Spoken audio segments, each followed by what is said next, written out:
Hi, my name is Kingsley Ogundele, and I would say I'm one of the beneficiaries of the indirect tutelage of Mr. Debo Akinwumi. Indirect in the sense that I was not a student, but indirectly I was still a student because I learned from him. Uh, Growing up as a small boy at First Baptist Church, Ishokmoyo, I've always looked up to him when he was a music director at the time. In terms of his compositions, arrangements, and the likes. I remember the first time he drafted me into the orchestral group.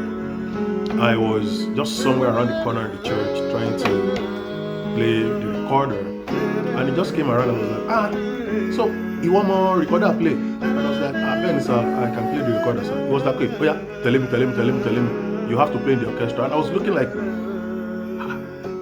orchestra, like, I was confused because I was just doing my own thing, and he drafted me into the orchestra, with the bigger boys that you'd say at the time, and he gave me the piece, and he gave me the note, the keys, and I was like, sir, I don't know how to play this key of B flat on the recorder. He was like, no, Maori, your do is this, your re is this, your mi is this. He just, showed me what I needed to know.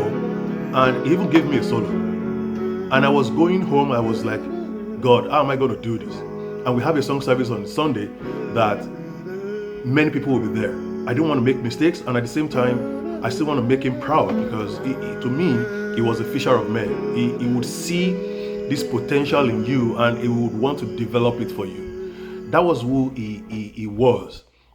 And to be honest with you, I feel sad that we're using the past tense for him because in terms of my abilities and skills as a musician, I still feel his impact in everything I do. When it comes to composing, when it comes to arranging songs, when it comes to even trying to put some notes together that would sound nice. These are the traits that I enjoyed from him. In the early 2000s, when I was thinking of playing behind Lagbaja, and I had to go to Motherland at the time, and then I had to write a letter of application just to be a band member. I still had to use him, even in death, as a referee, and I could see the aura, on the face of the guy I was writing the letter of application with at the time. When I mentioned Debo Akinwumi, he looked at me like, oh, you know Debo Akinwumi? I was like, yeah, I know him. And he was like, okay, put him in your letter then. But then because I had to go back to school, I couldn't pursue that. But this is to show you that somebody would leave, and even in death, his name will still speak and open doors for you. I know if I had pursued that further, I probably would have been a band member with Lagbaja just because of him.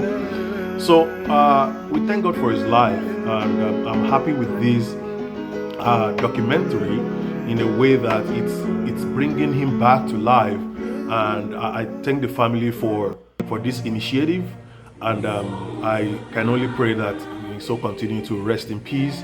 I love him, and I will always do, because he is one of those three people I really look up to in music. Even in death, I still sit back and go through some of his songs and I'm like, why was he able to do this?